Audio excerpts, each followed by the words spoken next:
Hello guys, Radhe Radhe. चलिए अब देख लेते हैं ओशो ज़ेन का कार्ड सप्रेशन।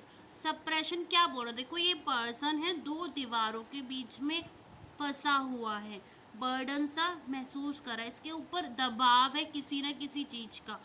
तो सप्रेस क्या बोल रहा है? भावनाओं या विचारों का दबाव हो सकता है। इसे इमोशंस और थॉट्स का दबाव हो इसके मन में किसी ना किसी चीज का। ठीक है।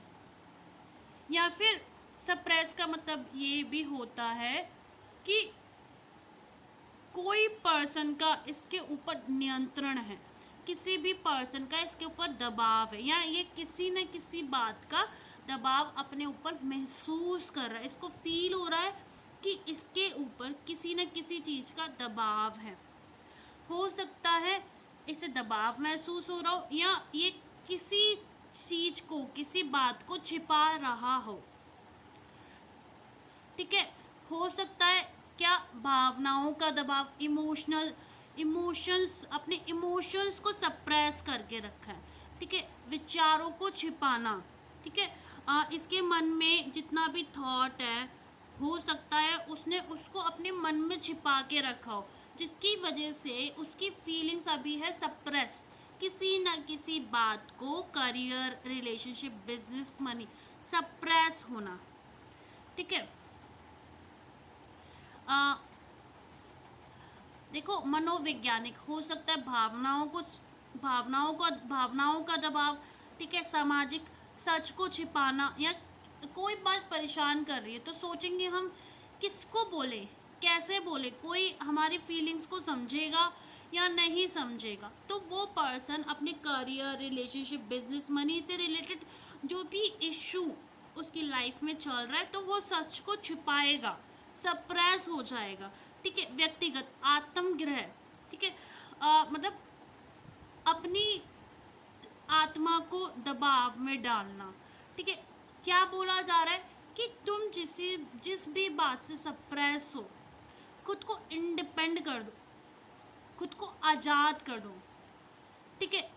चीज़ों को एक्सेप्ट करो, स्वीकृति, जो भी हो रहा है उसे एक्सेप्ट करो। ठीक है। और एक दूसरे के प्रति अच्छी भावना को रखना। ठीक है। ये कार्ड आपको क्या बोल रहा है? Suppression and repression.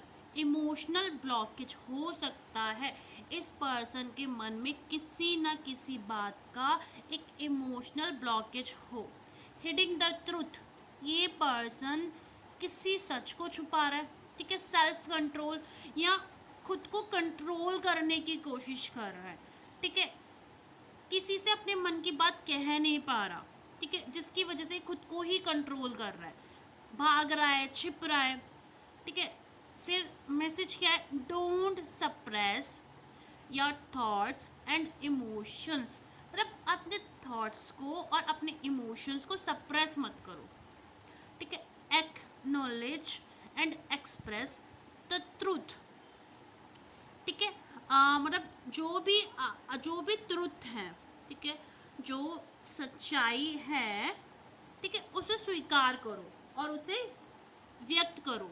मतलब किसी को भी अपनी बात को बोल देना और फिर शांत हो जाना, और जितना भी प्रेजेंट मोमेंट में सिचुएशन चल रहा है उसे एक्सेप्ट करना। क्योंकि अगर हम चीज़ें एक्सेप्ट नहीं करेंगे ना, तो परेशान हो जाएंगे। ठीक है। तीसरी गाइडेंस क्या?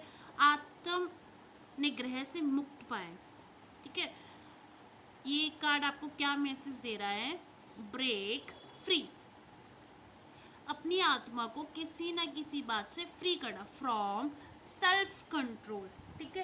Understand and accept your emotions. ठीक है। ये क्या बोला जा रहा है आपको? कि अपनी भावनाओं को समझो। आपके करियर में कोई भी प्रॉब्लम है, या रिलेशनशिप में कोई भी प्रॉब्लम है, बिजनेस में, मनी में, अगर आप क्लियर कम्युनिकेट नहीं कर पा रहे, तो सबसे पहले अपने सोल की फीलिंग्स, अपनी भावनाओं को समझो। ठीक है। और उसे स्वीकार करो, उसे एक्सेप्ट करो आपके साथ जो कुछ भी हो रहा है। क्योंकि हो सकता है आपके साथ जो कुछ भी हो रहा है वो कोई एक कर्मा हो, ठीक है, जिसकी वजह से आप वो सारी चीज़ें फेस कर रहे हो, ठीक है। बाकी क्या गाइडेंस है, क्या मार्गदर्शन, अपनी भावनाओं को व्यक्त करें, सच को स्वीकार करें, इन साझा करें, मतलब किसी को बोल देना, ठीक है। ये एक्सप्रेस योर इमोशंस, ठीक, अपने इमोशंस को एक्सप्रेस करो, दबा के मत रखो। दबा के रखोगे तो परेशान हो जाओगे, मतलब बहुत ज़्यादा नेगेटिविटी में चले जाओगे, बहुत पेन में चले जाओगे, हो सकता है डिप्रेशन में चले जाओ। तो अगर मन में कोई बात चुभ रही है ना, तो किसी को भी शेयर कर दो, अपने मम्मी को, पापा को, फ्रेंड को, मतलब जो आपको समझने वाला हो, उस पर्सन्स को अपनी बातें शेयर कर दो। नहीं तो अगर शेयर नहीं करोगे ना, तो किसी ना किसी बात से आपको सप्रेस होगा, दबाव होगा, बर्डन होगा, जो आपके लिए ठीक नहीं है ना, आपकी बॉडी के लिए।